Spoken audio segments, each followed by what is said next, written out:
Hello, everyone. So we had the pleasure of having our guest speaker, John Emery, give us kind of an overview of Islam and especially the pillars of Islam. So this presentation is continuing that conversation. This is topic 1.2. This is an introduction to developments in Dar al-Islam from 1200 to 1450.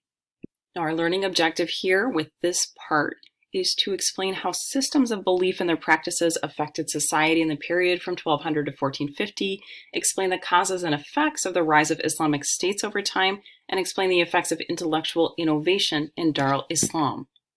So when we look at the context, the contextualization here, we look at these historical developments. Islam, Judaism, Christianity, and the core beliefs and practices of these religions continue to shape societies in Africa and Asia. And as the Abbasid Caliphate fragmented, new Islamic political entities emerged, most of which were dominated by Turkic people.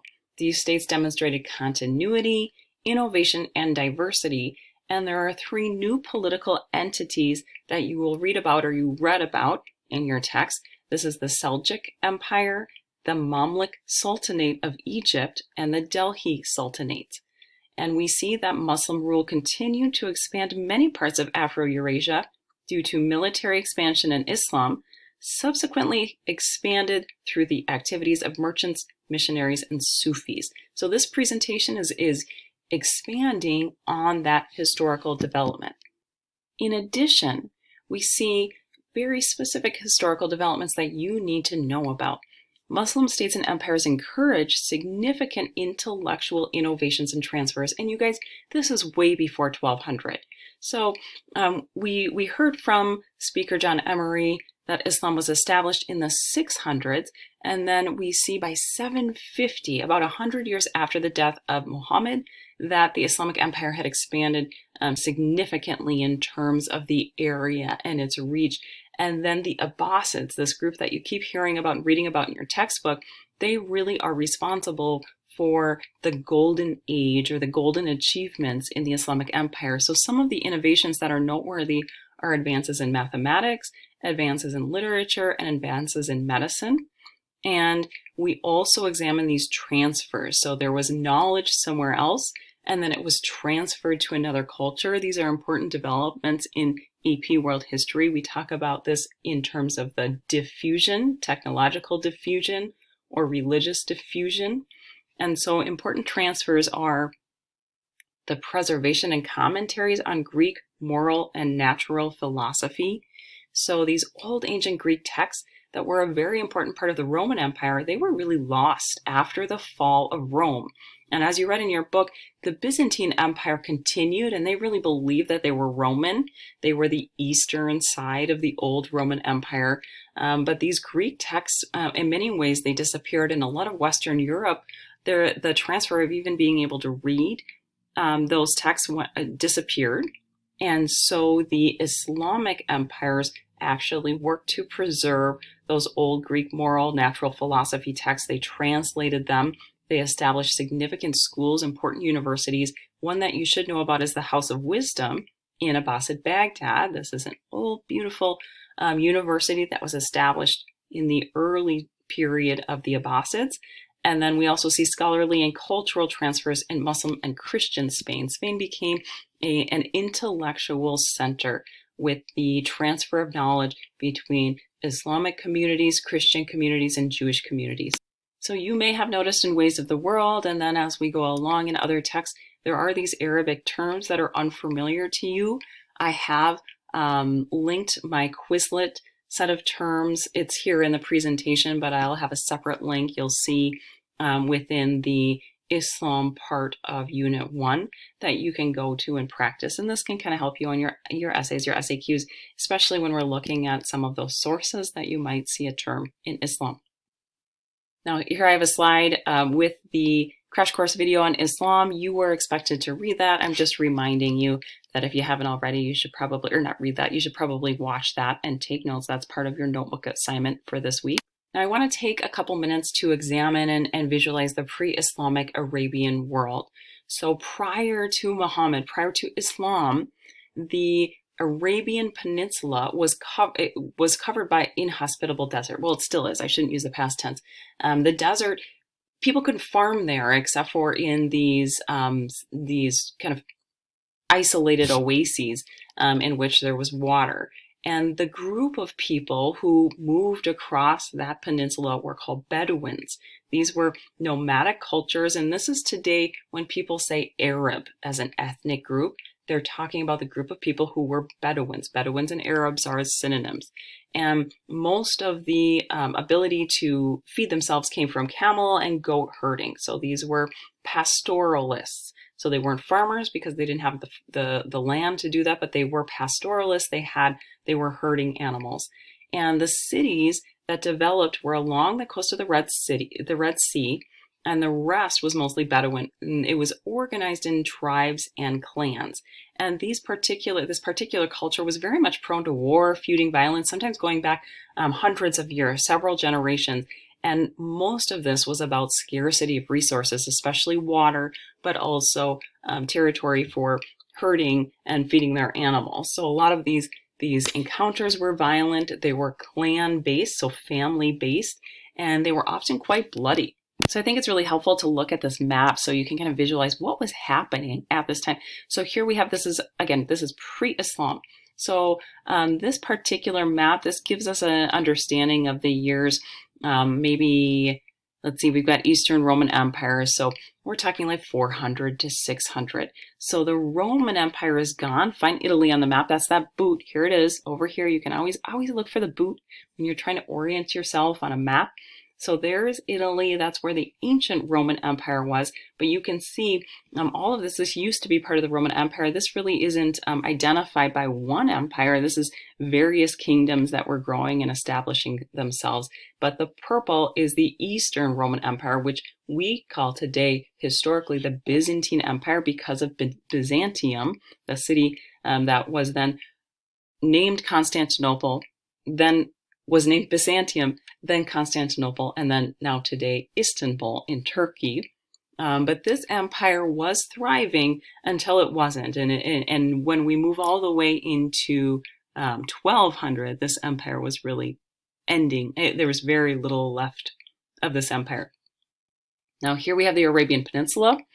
So you can see the Red Sea, the Persian Gulf, and this was an active trading area moving into the Indian Ocean. Important ports historically for centuries. But as we think about the 600s, when Muhammad was alive, so I think he was born 570, and then when he received his revelations in the early 600s, this was not really a thriving trading port, but there were still cities in which trade existed, and the Bedouins were the people who were moving the goods across the peninsula. So if we can think about that context, especially the context of the Bedouin traders across the peninsula, they were often in contact with other people. They were often in contact with Jews and with Christians, and Zoroastrianism was another religion that was much more located in Persia, so that's present-day Iran. But because of this trade, this long-distance trade, the traders were frequently in contact with these different faiths. And if we put those three together, Judaism, Christianity, and Zoroastrianism, these were monotheistic faiths. This notion that there's only one God, and that lived at the same, that those belief systems were at the same in conjunction with other individuals who believed in many gods. And then if we zero in on Mecca, the city of Mecca prior to Muhammad was a very important city. Well before Islam, this was the site of the Kaaba. So you know that black box, I'll show you another picture. Here it is, here's that black box. Well, the Kaaba, this religious shrine existed prior to Islam. And this housed representations of many, many deities from the region. And I want to help you understand this region a little more. So here's some images. You see these black rocks. These were volcanic stones stretched across the Arabian Peninsula.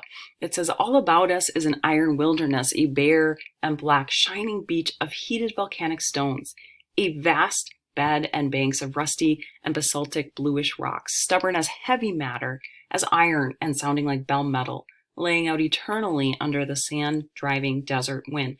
So imagine you are a herder. You live out here in this very difficult landscape, and you see these black stones everywhere. So many of these large stones that were found became representative of significant deities. And the Bedouins knew that these were somehow godly. Imagine if you've ever been to like Montana, Big Sky, Montana, or an area where you can just see sky and sky and sky when there's no light pollution, and you look up at the sky and you see those shooting stars. The Bedouins saw these, they observed the shooting stars often, and they saw the shooting stars as fingers of God. And that rock that they would find, this meteorite rock, these were representations of God's fingers. And so Mecca, prior to Islam, became the site of the Kaaba, and this became a place, a location for trade, where every year there was a required obligatory truce between feuding clans. Every year there are certain times where people had to leave their weapons outside of the city, and they could come in and worship at the Kaaba. And over time, with generations doing this became a location for trade. People didn't fear violence. It was a safe city. So large populations came here to pray. And then with that, then shops, then hotel-like structures, inns, and various merchants. All of this activity was established clearly in Mecca because of this peacetime arrangement that was guaranteed every year. So going back to this slide from a few slides ago, the pre-Islamic world, in that world, Allah was one God within many gods in the Arab pantheon, but increasingly over time, Allah was being associated with Yahweh, the Jewish high God, and the Bedouins started regarding themselves as children of Abraham. And so as we move into 600, around that time, looking back, if Islam never arrived, if Muhammad wasn't born, it might have seemed that the Bedouins were moving more towards Christianity or Judaism, but then along came Muhammad. So Muhammad was born in Mecca. He actually was an orphan at a young age. He was raised by his uncle, Abu Talib, and he traveled with his uncle and his grandfather, and in his travels, he met people of many faiths. He moved as a teenager, he moved back to Mecca, and he became a trader for Khadijah. She was a widow of a wealthy merchant, and then he married Khadijah later. And he then became a wealthy merchant. He lived a life as a merchant in Mecca, and he moved along on caravan routes. And as you heard with our speaker, he began to hear revelations, these sacred recordings of Islam. And these revelations, he was not literate, so he would speak word for word of what he heard, and then later people wrote down his revelations, and that is what became the Quran. And these are considered today, they were considered then and today, the very words of God. So you need to know that Islam is monotheistic, just like Judaism and Christianity. And when Muhammad started preaching these words of God, according to Muhammad, then he rejected the many gods that were housed in the Kaaba, and he rejected the Christian notion of the Trinity, the Father, Son, and Holy Spirit. And he acknowledged the role of Christianity, but he considered himself the seal of the prophets. He's considered himself the last to bear God's final revelation to humankind. And our speaker explained the 5 pillars of Islam. These are the 5 pillars laid out for you, so you can examine this if you didn't get them all written down yesterday. Here we have the Arabic terms for that. Probably the most important that you're going to hear again is the term Hajj. Hajj is the pilgrimage to Mecca. So you do have to know. Usually text might just say Hajj, not pilgrimage to Mecca. So you'll have to know that one. The other ones, you just have to know that they're one of the pillars. Also, I put in here jihad because people, especially today, people think of that word as a scary word, that it's like controversial today. There are some leaders that use that word to like promote violence, but the word itself means struggle. And so it is the individual struggle with greed, with selfishness, that all Muslims would encounter as part of their faith journey. But then we also see the controversial definition, the jihad of the sword. This is the authorized armed struggle against forces of unbelief and evil as a means of establishing Muslim rule and defending the Ummah against outside aggressors. And the Ummah are the people of the faith. Now, Muhammad,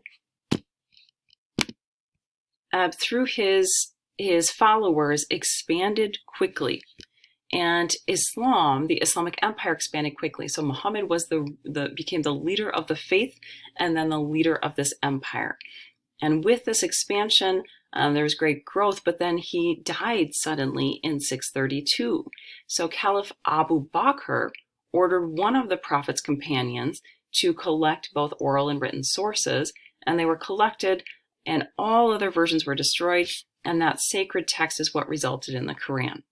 Now, as you heard yesterday, the Quran is considered absolutely God's words, everything God revealed to Muhammad and nothing else.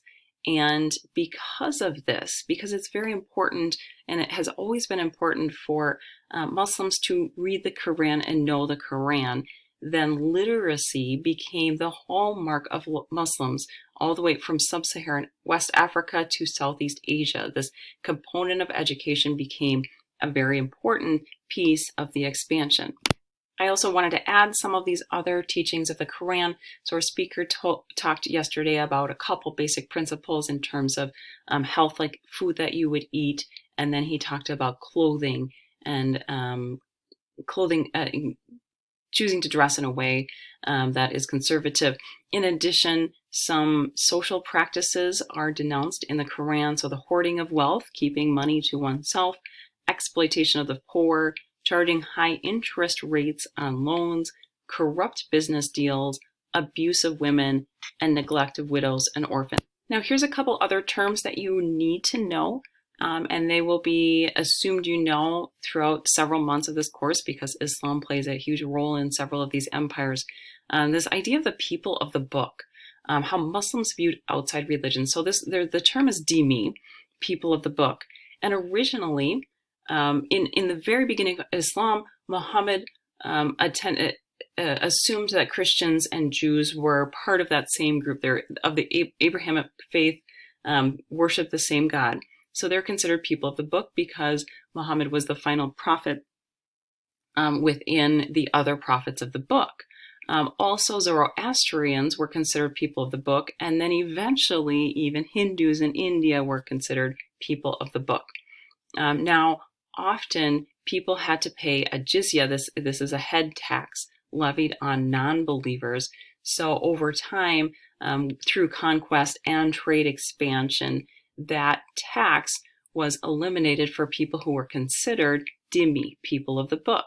And so we could argue, and we can see examples of this over time, how people did choose to convert to Islam so that they could avoid that head tax, so they could avoid paying extra taxes and save some money.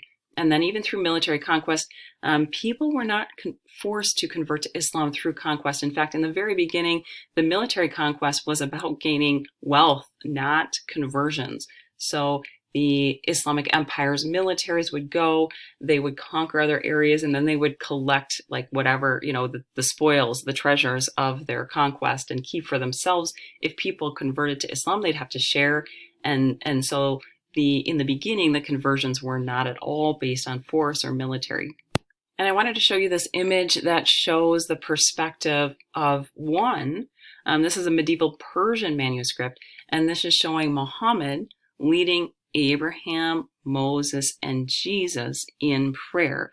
Now you see Muhammad here is blocked out, and his image is blocked out because it is not considered respectful to portray images of Muhammad. This is why most Islamic art is very much about calligraphy and geometrical figures as opposed to human representation or iconography. Now, another thing you need to know is the difference between Sunni and Shiite Muslims. Today, when we talk about conflict, sometimes the conflict, it is difficult for an American to understand what is meant by conflict. So the Sunni versus Shiite Muslim conflict, this started way in the beginning, right after the death of Muhammad. And when Muhammad died, there was no path of succession. They hadn't agreed on who's next. And so there was a disagreement. Should it be the most like qualified or competent ruler, or should it be somebody who's related by blood to Muhammad? What kind of rule? So the Sunnis believe that caliphs were rightful religious or political leaders, and they were selected by the community. Caliph, remember, that is the term for the religious leader who, especially in the beginning, but even throughout many of these empires, also refer to the political ruler. So 75% to 90% today of the world's population is Sunni Muslim. And originally this was the Umayyads, who your book barely even mentioned, but your book did talk about the Abbasids, okay? Then there's Shiite Muslims, and this belief is that the leadership should descend from Muhammad's ancestors, so it should be blood related. And originally there was this major fight in 632. The Sunnis won, but then a later caliph was Ali, and that kind of established this major conflict, that there was a certain population who very much supported Ali to be the next caliph, and they lost.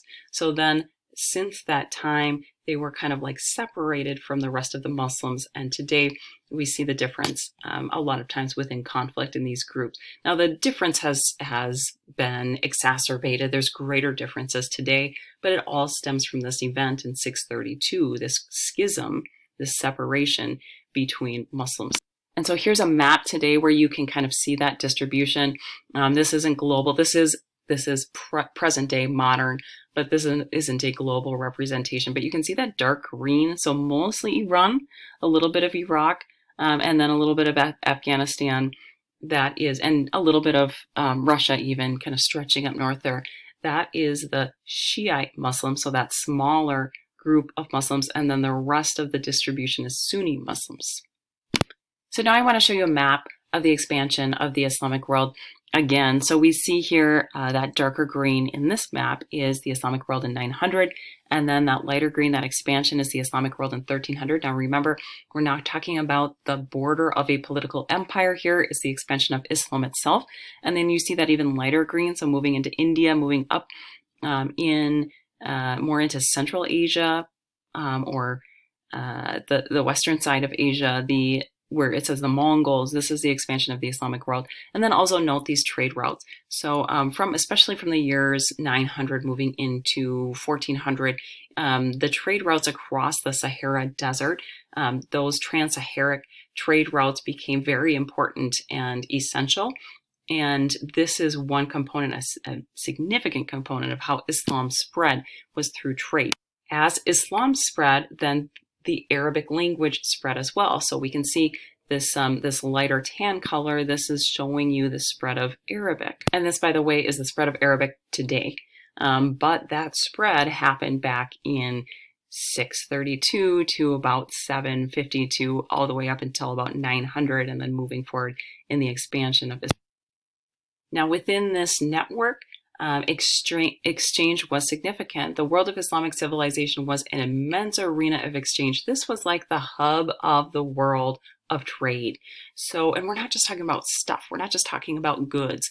Sugar, absolutely. Silk coming all the way from China, moving across, and cotton was produced in India and in Egypt. This was moving across the network. But beyond the goods, we see the exchange of technologies, gunpowder moving across after the Mongols. We see food products and ideas, knowledge, intellect, schools, all of this circulating widely across this Islamic network. Now, another thing that's important here was a central value within this culture and Islamic teaching was that commerce was positive. And we could contrast this, you guys, looking at the time period. There are some waves of Christianity where commerce was not positive. In some areas, it was considered like bad to be selling goods. And then if you look over in China, the merchants were still at the bottom of the social hierarchy, and they were increasingly getting money and wealthy, but they weren't respected. But within the Islamic network, commerce was valued positively, especially because Muhammad himself was a trader. So when we examine that network of exchange, it's going far beyond that map of Islam. These Muslim merchants, Arabs and Persians in particular, they became prominent big major players across, especially the Indian Ocean trading network. So they set up these trading enclaves, these like city within a city areas along the coast of East Africa, along the coast of India, and then even all the way into China. By the 8th century, there was a colony in Canton in southern China that was linking Islam with Asia. And here's a picture of a mosque in China. This is obviously a more modern mosque, but this had its historical roots from the 8th century in Canton, China. So then we ask, how did Islam spread? So I talked about how through military conquest, not really wasn't an incentive at first, though it spread. And then a big reason I talked about was through trade, but we also have to identify the role of the Sufis. So I have a clip here so you can understand the emphasis on spirituality and mysticism of Sufis. This clip itself is 6 minutes long. I'm just going to show you about 30 seconds or so of it. Since I was cut from the reed bed, I have made this crying sound. Anyone apart from someone he loves understands what I say. Anyone pulled from a source longs to go back. All is the beloved, and the lover is a veil. The beloved is alive, and the lover is dead. From Rumi's Matnavi. Sufis have no country, and they do not live in any single geographic region. They exist throughout the Islamic world as both Shia and Sunni. Sufis represent the spiritual or mystical dimension of Islam. So Sufis are one item you can refer to if you're asked about what played a major role in the spread of Islam, and they became particularly significant in India and Southeast Asia with the spread of Islam. Okay, finally today I want to address Islam and the Iberian Peninsula. You guys, the Iberian Peninsula, that is present-day Spain. And this region, especially Al-Andalus, is an important region for the spread of Islam, and today it has a strong influence on Spanish culture. So Islam spread from North Africa up across the Strait of Gibraltar in the early 8th century, and for a period of time, Muslims, Christians, and Jews lived together very much in harmony, better than anywhere else in the world, and they shared information. So fine arts, sciences flourished. They shared medicine, astronomy, architecture, literature, art. They went to school together. By 1000, Spain was 75% Islamic. But however, by the late 10th century, so a little bit before that, this idea of toleration among all of them was really starting to fade. And right to the north and east of Spain is France, and there is still a very strong Christian influence in France, still a very strong influence in Spain, even though a large majority by this point was Islamic. But then the Reconquista happened, and this was the reconquest of Muslim Spain by the Christian monarchs Ferdinand and Isabel. This was officially completed in 1492, and they literally kicked everybody out of the peninsula. At first, people were given permission to convert to Christianity, so Jews and Muslims were allowed to convert. But then, by the end of this, it really didn't matter if you were Islamic or if you were Jewish. You would be possibly killed for your faith and for living there, and so many fled, found other safer places to live. Here is some images of some mosques in Spain. The central one is one of the most famous. This is a mosque in Cordoba. This is the Great Mosque of Cordoba, and you can see here the architectural elements that were infused in Spain. We can see the emphasis on geometry. This is a great site to visit today if you happen to be in Spain, maybe after COVID. And then finally, here is a map showing that Reconquista in Spain. So the attempts began in 1000 in the northern region and then moved their way down. And finally, the most recent down in the southern area of Spain, you see Granada and Cadiz down in the southern area. And all of that was reconquered by 1492. And here's Queen Isabella and King Ferdinand. They're probably familiar to you because they're very famous in the story of Columbus, which we'll get to in chapter 3, and that is where I'm going to stop this introduction to the developments in Dar al-Islam from 1200 to 1450. Hope you are well. See you soon.